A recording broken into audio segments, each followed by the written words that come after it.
You're burning? Yeah. Let's go to Exodus 17. Exodus 17.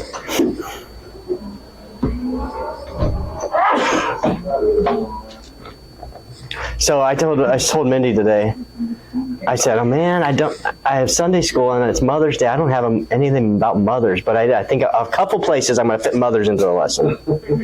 So the first part is, and I said this before, when I was little, my mom would take me to cello lessons from Hollister. We'd drive to Santa Cruz, much like Amy would take Owen to Santa Cruz for music lessons. I don't remember, a year, 2 years we did it? Was it every week? Every couple weeks? It was regular. And the only reason I mention that is because I was going to talk about any lessons, whether it's cello or oboe or piano or singing.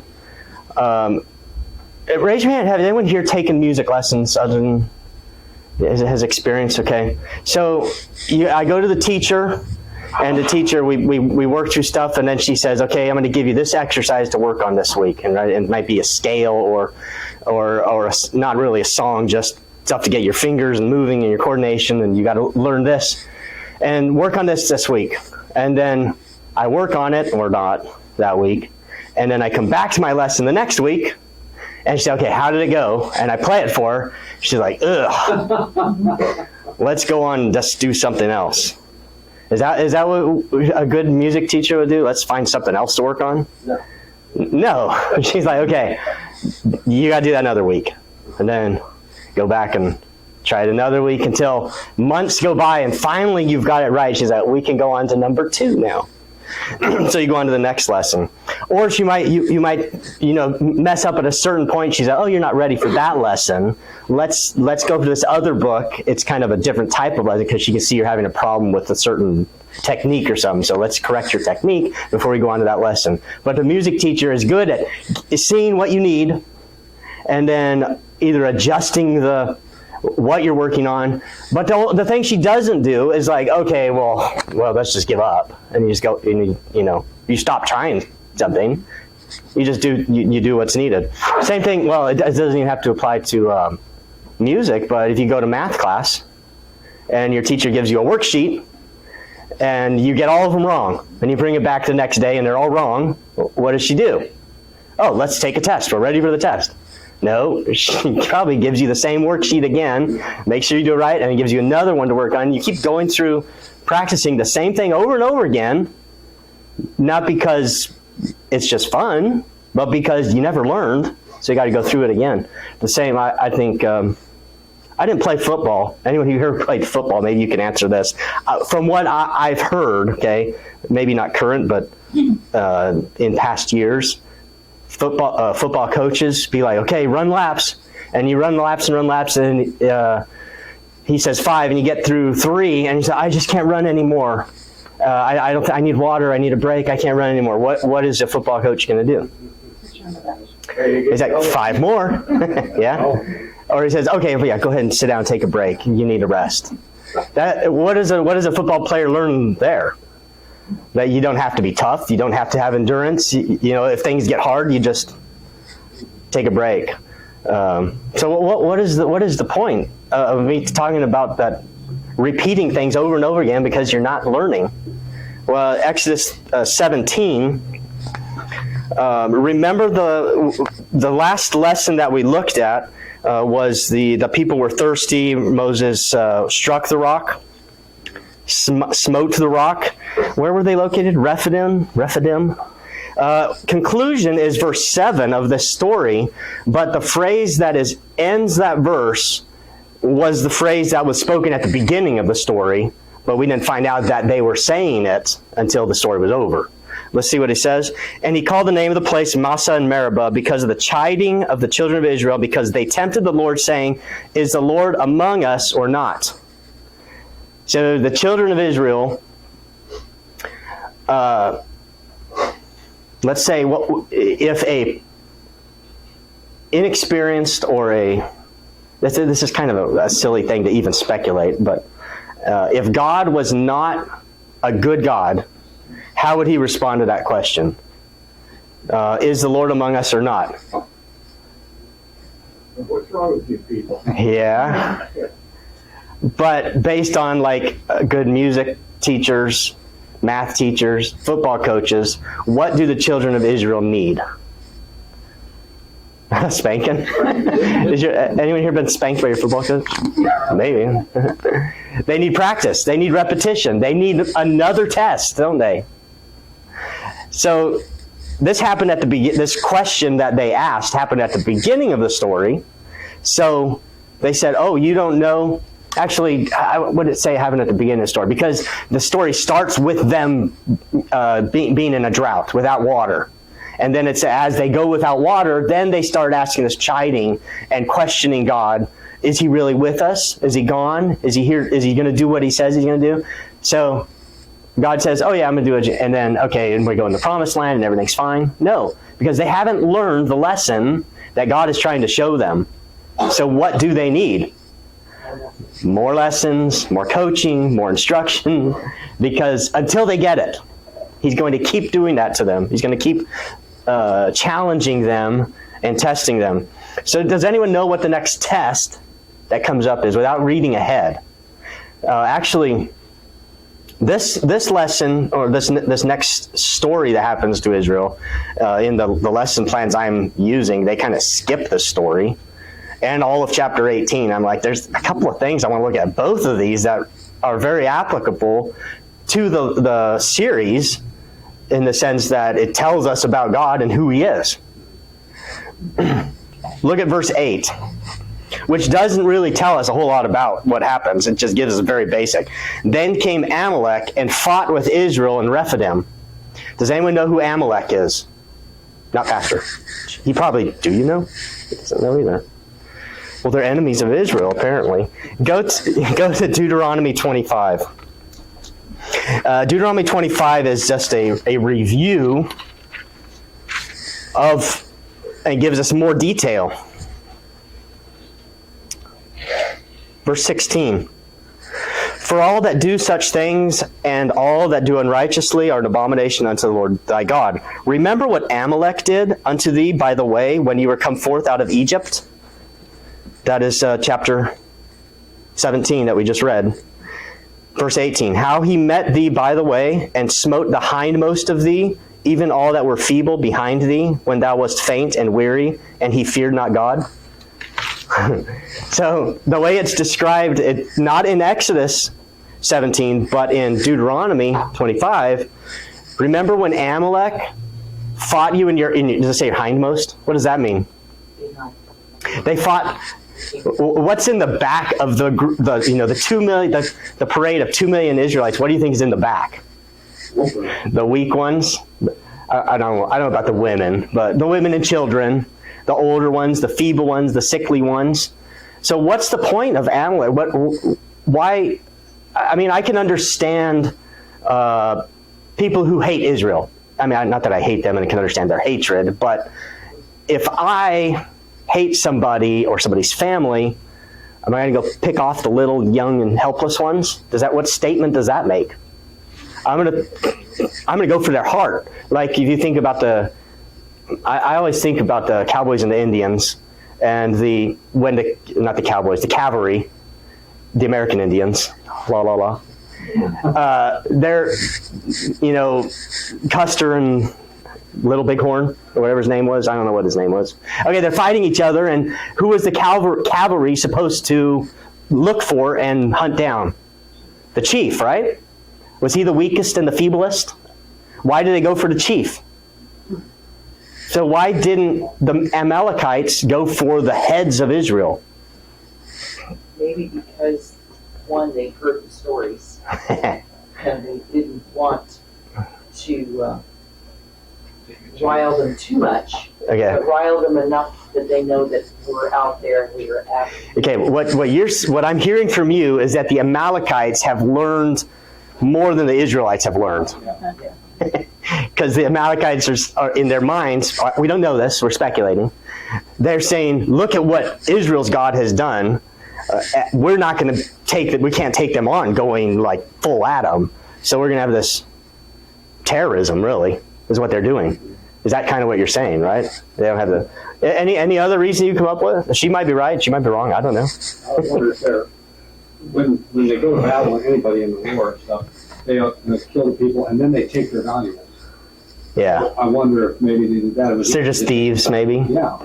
Yeah. Them and take the, Yeah, because Israelites had a lot of stuff from, and maybe that was in the back too. Maybe it was all the strong and like, the scouts and everybody was up front, and the things, which were less important to them, were in the rear, so maybe they could capture more. Oh, wasn't there a pillar of fire in front? Maybe they're afraid of the pillar of fire. Yeah, that could be. That could be.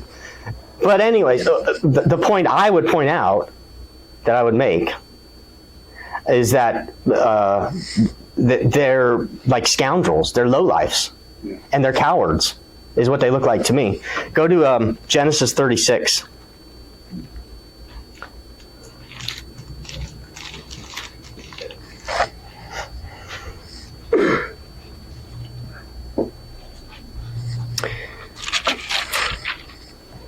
And verse 12. And Timnah was concubine to Eliphaz, Esau's son, and she bare to Eliphaz Amalek.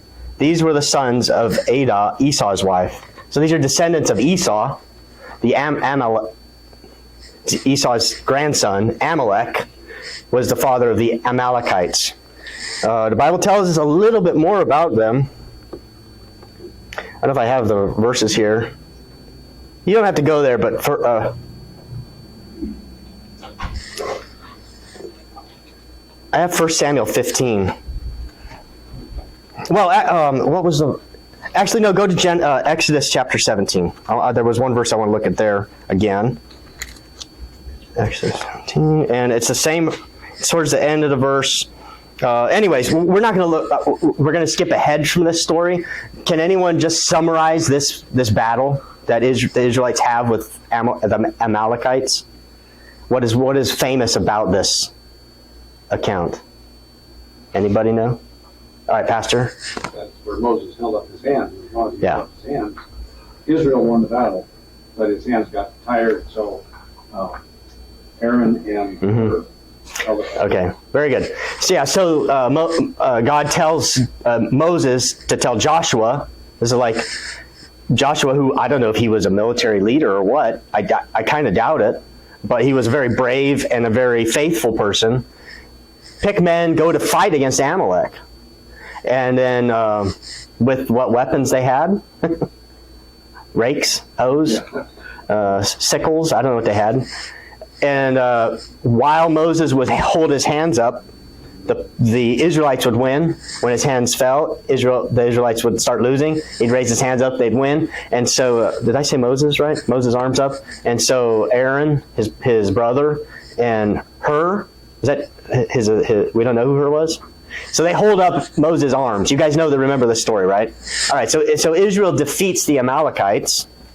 Or I'm sorry, he doesn't defeat them, he discomfits them. Verse 13, and Joshua discomfited Amalek and his people with the edge of the sword.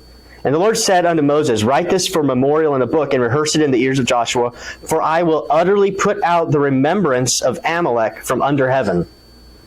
At this time, as the Amalekites were discomfited, were they wiped out of the earth? Does anyone think of any other incidents of the Amalekites?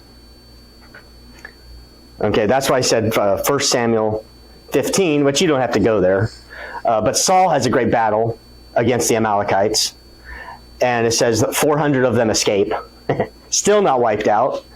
We have David fighting against the Amalekites years later, and the Bible gives us a certain number that escape then. And they keep on living, the Amalekites, and they were supposed to be wiped out. God said, it is his point, they should be wiped out entirely. This is not only in my study, it's not in the Bible, but there is somebody mentioned that is a potential Amalekite, but we don't know for sure other than what he's named. It's in the book of Esther, yeah. Haman the Agagite. And Saul defeated the king Agag, who was the king of Amalek. So when it says Agagite, we think, oh, well, maybe Haman. And I think the Jewish history says he was the last of the Amalekites. Or is it Amalekites? Yeah. Was Haman the last one to die? We don't know that, but that's just interesting. So back in Exodus 17, the Israelites questioned God, is the Lord among us or is he not? And so, oh God, what does he do? Well, he defeats in battle? No, they went through a trial. Again, what was the trial? It was the Amalekites picking off the rear and the weak and the feeble and going after them.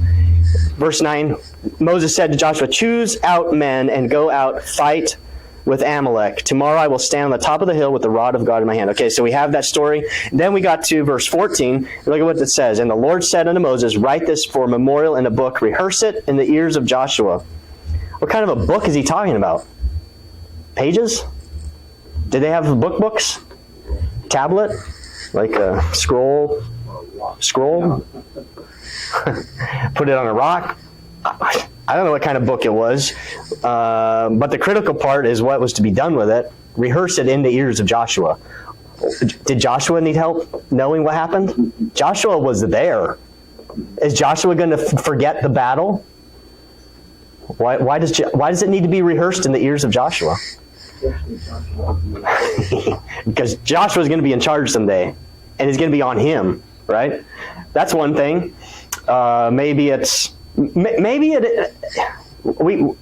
We know the end of the story. We know Joshua's faithfulness, but could have things gone differently if it had not been rehearsed in Joshua's ears? This might be the reason Joshua became such a faithful leader, because it was rehearsed in his ears over and over again. Or maybe it was, I don't know who was commanded. Is it Moses the one that's supposed to be rehearsing it into his ear? Is it all the people that are supposed to be rehearsing it into Joshua's ear? Don't let Joshua forget implies somebody is supposed to be telling him. Maybe it helped that person. It's like we talk about in our families, not my specific family, but generally in families. You know, I like to tell my kids about the history of our family, because I want that to be important. I want them to remember it. I want them to help them and challenge them. Scriptural things, we rehearse it to them to help them and to help us also. So there's a lot of people helped by this. And look at verse 15. Moses built an altar and called the name of it Jehovah Nissi. Okay, I would cross-reference that to back to verse 7. And he called the name of the place Massa and Meribah. I didn't write it down. I know that. What does Massa and Meribah mean? Does anyone, if you don't know, I know it's negative. It's like bitterness or something, or sorrow or doubt. Okay, so that's how the story started. And then it ends with Moses building an altar and naming it Jehovah Nissi. Jehovah being Jehovah. Nissi. My brother had a dog named Nissi. And it was short for, it was a Chihuahua. So it's really, does anyone of you remember that dog? You remember the dog. The adults remember the dog. Short for pianissimo. All right, that's a musical term. It means really small. So when it says Jehovah Nissi, is that actually should be Jehovah Pianissimo? Small God? No. Nissi means banner or flag. All right. So what is Moses when he writes this, inspired by God? What is his point? What is a banner? Symbol. Or a standard? Maybe not a banner, but a standard. It's a symbol of. Like I talked about the cavalry. Well, what is the standard of the cavalry? The American flag, right? We fight for America. So who is Moses and them raising up God? This is who we're fighting for. This is who is with us. This is our cause. All right, so let's move on from this lesson. From that chapter, and I say lesson, not this Sunday school lesson, but that lesson that Israel had to learn, and go into chapter 18, which we're going to just look at one verse, but this is the story of Moses' father-in-law that comes to visit him. All right, Jethro. Look at verse 11. That's the only I mean, there's a lot of other stuff in there, but for our purposes, I think verse 11 is really the only one we need to look at. So in verses 1 through 10, Moses rehearses to Jethro everything that had happened to the Israelites, because he wasn't with them. He stayed with his flocks or whatever in Midian, all right? And then he comes to see Moses as they're getting close to Sinai, spends some amount of time with him. Moses tells him all that they have gone through and all the things that God has done. And this is his response. Verse 11. Now I know that the Lord is greater than all gods, for in the thing wherein they dealt proudly, he was above them. I don't know if Jethro worships Jehovah. Does it say he was a priest of Midian? Does that mean he was a priest of God? Nobody really knows. He was a religious person, maybe? Huh? He worships him in verse 12. Yeah, he eventually did, sure. Yeah, once he came to this realization, maybe this is a, what do you call that? A conversion moment, I don't know. But probably a religious man before this. But he recognizes about God. But what he says there at the end, what proved to him that our God, Moses' God, was greater than all the other lowercase g gods. In the thing wherein they dealt proudly, he was above them. What is that? What do you think that means? In the thing wherein they dealt proudly. Who is he talking about? Who dealt proudly? And he was above them. Presumably God was above them. Pharaoh. Okay. I think it starts with Egypt. Yeah. What was Egypt proud of? What were they known for? The world knew about Egypt. I would start with their army and their 400 chariots. I don't know how many chariots they had. Were they proud of their armies? Their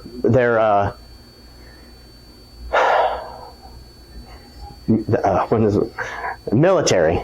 Their military might, their abilities. Yeah, they were certainly known for that. What else was Egypt known for? Their gods. Many gods. They're many gods. They're many powerful gods. Think about just what we know about their magicians from the story of Moses, from the beginning. It was Moses' magic, okay, the miracles of his God up against the miracles of the Egyptian gods. Okay, it was their religion against our religion, so to speak. And was Egypt proud of their religion and their magicians and their abilities? That was another thing that Egypt was proud of. Their agriculture. That's why Israel was there. It's everything about Egypt. And actually, if you go down, just because I think it applies here better, if you go down to chapter 19 and look at verse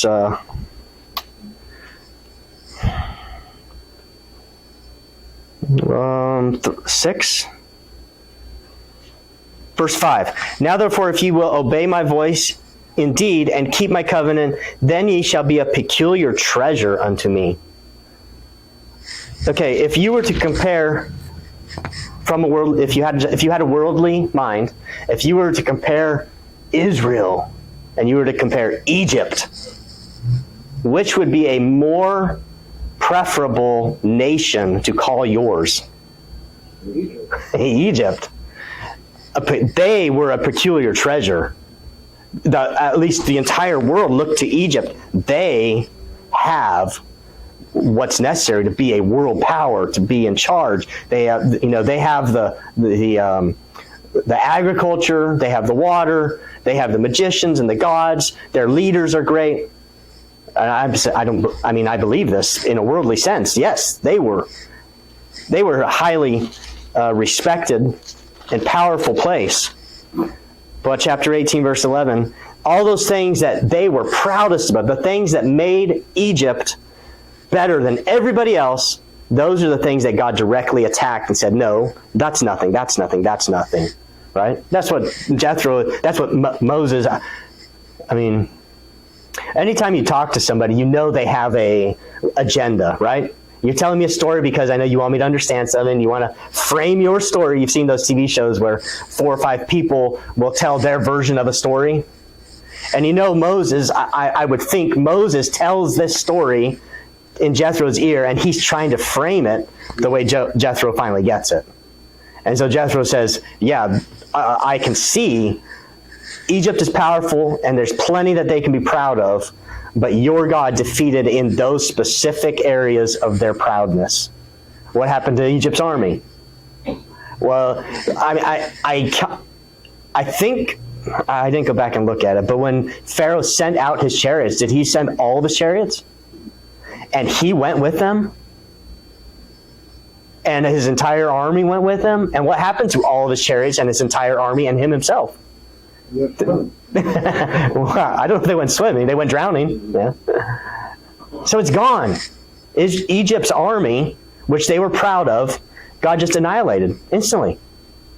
What are they left with? They've been humbled, haven't they? Egypt has. And that's what Jethro says, yeah. The thing that they dealt proudly, he was above them. He was better than that. He did away with it.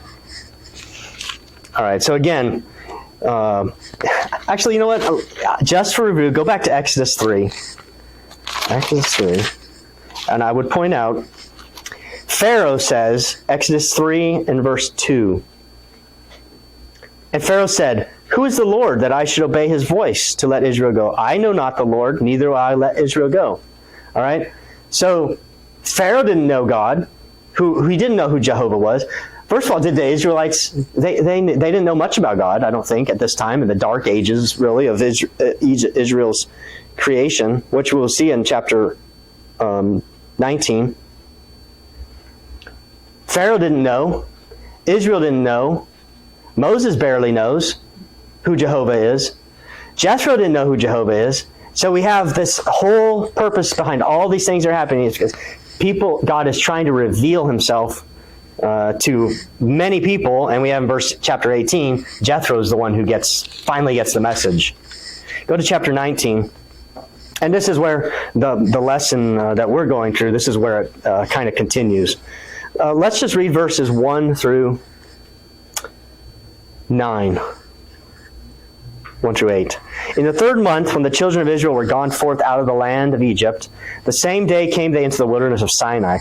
Why again are they going to Sinai? That's the opposite direction of Canaan. Why are they going to Sinai? God didn't want them to go the other way. Well, he didn't want to. Well, Sinai was down south. Yeah. Canaan was up north. Right. Yeah, but God told. I didn't think about that. Yeah. Well, because that's where the cloud went. Yeah. No, but do you remember chapter? I don't remember what chapter it is. When it's the burning bush. When Moses is chapter 2, 3, and God is speaking to Moses through the burning bush, and he says, "You will worship me on this mountain." When they come out, they're going to come to this mountain and worship them. So this is Moses fulfilling that. Okay, so that's why they're back at Sinai. Which I don't think, well, it doesn't matter. We'll finish, start at verse 2. For they were departed from Rephidim, where the water came out of the rock, and they were come into the desert of Sinai, and had pitched in the wilderness, and there Israel camped before the mount. And Moses went up unto God, and the Lord called unto him out of the mountain, saying, Thus shalt thou say to the house of Jacob, and tell the children of Israel, Ye have seen what I did unto the Egyptians, and how I bare you up on eagle's wings, and brought you unto myself. Now therefore, if ye will obey my voice, and indeed and keep my covenant, then ye shall be a peculiar treasure unto me above all people, for all the earth is mine. And ye shall be unto me a kingdom of priests and holy nation. These are the words which thou shalt speak unto the children of Israel. And Moses came and called for the elders of the people, and laid before their faces all these words which the Lord commanded him. And all the people answered together and said, All that the Lord hath spoken, we will do. And Moses returned the words of the Lord unto the people. All right, back to verse 4. And you probably know what these verses are, but I want to point out in verse 4 what I said earlier about what the Israelites were doing in Egypt, because God or Moses, where's it God? Yeah, God says to him. Verse 4 is God speaking through Moses. Ye have seen what I did unto the Egyptians, and how I bear you on eagle's wings. Would you describe Israel's course through the desert the wilderness like on eagle's wings? Is that the picture you get? Like, I mean, I think of an eagle as soaring, and if I was on the eagle's wings, I have nothing to worry about. Everything's, and in a sense, the Israelites had nothing to worry about because God was in control the whole time. But the picture that I get, okay, is that he's saying in Egypt, you were born like any bird, really. Not just an eagle. You're born and you're hatched and you're raised. But what do you know? What does a baby eagle or any other bird, once it hatches, is it ready to fly? No, but it learns. The mother teaches it a lot when it's in or the father, I guess. I don't know. I don't know anything about birds. I know they don't fly right after they're born. Neither do chickens by that. But they're raised and they learn, they're fed, they grow, they get their feathers, they get strength. And then at some point, the mother bird, does she just flies away and says, okay, I can't help you anymore? Or does the mother bird like coax them out of the nest? It's time for you to move on. It's time for you to be independent. It's time for you to really grow up now. That's kind of more the picture that I'm getting. And I don't know how, well, this is God speaking, so he knows everything. Because they say eagles, unlike other birds, when they push their baby eaglet, out of the nest, for it to learn to fly, the mother immediately flies below it. In case it doesn't fly or has a mishap, it can land on or at least bounce off of the mother. I don't know if that's true. If it is true, God knows it. Maybe that's what he's implying. All right. But the image is that Israel leaves Egypt because it's time for them to move on, and they need to become separate from where they kind of were raised or born, which they didn't know much about God at that time. But they're going to learn, and God's going to show them. Verse 5 then, it says, and this is now what we call a covenant. We have the party of the first part, the party of the second part, right? It's like a legal binding is the way God words it here. And it starts with the Israelites. Well, actually, no, that doesn't. I would say, okay, the contract starts with what you're responsible for, right? What the Israelites are responsible for. But I say it starts with that, but it didn't. It actually started before. Verse 4. Ye have seen what I did to the Egyptians, what I had done to the Egyptians, and however. Okay, with the verse we already read, that is like the prelude or the what do you call it? Whatever comes before the preamble. Yeah, it's like here's the evidence. All right. He says just some simple things, but the evidence is you don't deserve any of this, but I've done everything for you, and I've proved it to you. And I've done many miraculous things that you don't deserve, but I did them anyways because I love you, okay? Knowing that, all right, here's my proposal. And you can sign it or you cannot sign it. And that's exactly what he says. Well, he doesn't say sign, but we sign, but back then your word was your signature. And that's what he's asking for. So first of all, he says, here's your end of the bargain. This is what you uphold. And then he's going to tell them what he will uphold. So let's look first at what they are responsible to uphold. Verse 5. Therefore, if ye will obey my voice and keep my covenant, then ye shall be okay, well, that's it. It's those two phrases. If you will obey my voice. What word would you find in just that first phrase is your focus? Obey. Obey? Okay, anything else? I thought someone was going to say if, because it's a bargain. But I was going to point out, no, it's not if. You said obey. In my Bible, I circled the word my. Because would the Israelites obey somebody else? They clearly did obey other gods. And God says, no, you don't obey generally instructions. You obey my instructions. I am the focus. I am. Not another God. Was there any other person they might obey? Say in 1 Samuel. They eventually wanted a king, didn't they? They wanted to obey a king like everybody else. Was that part of the bargain? No. God's instructions. Not a king's instructions, not another God's instructions. Anything else you see from there that they are, that they need to give up in either of those first two phrases? Obey my voice indeed and keep my covenant. Well, keep my covenant, he's referring to this covenant. This is what I'm going to give you, these things that you do. That is the guide. You do it, okay, or you don't do it. And you give me your word one way or the other, or your signature. There was no fine print, right? He was very open, very clear. There was a lot to it, but none of it was so small that they couldn't understand it, or that they could overlook it. And then this is what the reward will be.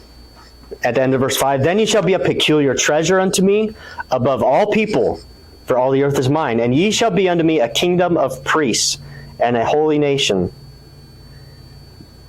Go to Leviticus 20. And let's just read verse 26. Not that that's not the only time. Maybe say it's the first time God officially presents the covenant to Israel. But he reminds them over and over and over again, okay, of what they agreed to and what the rewards are, what the risk is, right? When they choose to not follow the covenant, what their risk is. But look at this verse explains the covenant, his end anyways, even better. Ye shall be holy unto me, for I, the Lord, am holy, and have severed you from other people, that you should be mine. The word sever, I mean, it's just a strong word to me. I don't know. I think of a guillotine. I'm sorry. Yeah. It's just completely broken, completely apart from, no relation anymore, no involvement, no interaction. God wanted Israel to be 100% distinct and 100% apart on his side with him, in fellowship with him, okay, and 100% away from the not just the Egyptians, not just the gods of the Egyptians, of all the other nations, starting with the Philistines and the Amalekites, and it goes on. The list goes on and on and on. 100% separate. All right, so quickly, what is they're given the choice, and what is their response? Verse 7, Moses came and called for the elders of the people and laid before their faces all these words the Lord commanded them. And all the people answered together, or signed on the dotted line, sign, date, print, initial, everywhere needed. All that the Lord has spoken we will do. And Moses returns the words of the Lord, of the people unto the Lord. So they're in agreement on this covenant. How long does the covenant last? Does anyone have? Well, God done it to last forever. I mean, I could say, she said not very long. It was meant to last a long time, forever. I have no problem saying it lasted less than a day. Okay? And who broke the covenant? Not God. The Israelites broke the covenant. And they continued to break the covenant over and over and over again. She said 40 years. 40 years could be right. I think 40 days. Oh, 40 days. When they back to Canaan. Mm-hmm. I think that's good. Let's say it lasted 40 days, officially. But how long was it before God cut them off? And actually said, okay, you broke it. That's it for that covenant. It was a lot longer. So we have a covenant that God says, this is, you do it, you agree to it. If you don't, this is the consequence. And they continually tore it up and ripped it and cut it to pieces and pulled out what they wanted. And over again, God said, okay, not yet, not yet, not yet. Okay, we're still going to try to go work through this. He is very long suffering with them. They ripped it to pieces constantly and ignored it. Everything I just said. But God did whatever he possibly could. Was this covenant eventually, let's say, I don't know what you call that, when you override a contract with a different contract. Was it overridden eventually? Was there a new covenant? Yeah, there was a new covenant. I didn't write down the verse. Hebrews something or other. Read the book of Hebrews, and you'll find out about the new covenant with his people. But yeah, the covenant was broken by Israel constantly. We could say, well, did God break his covenant constantly? God never broke it once. Exact opposite.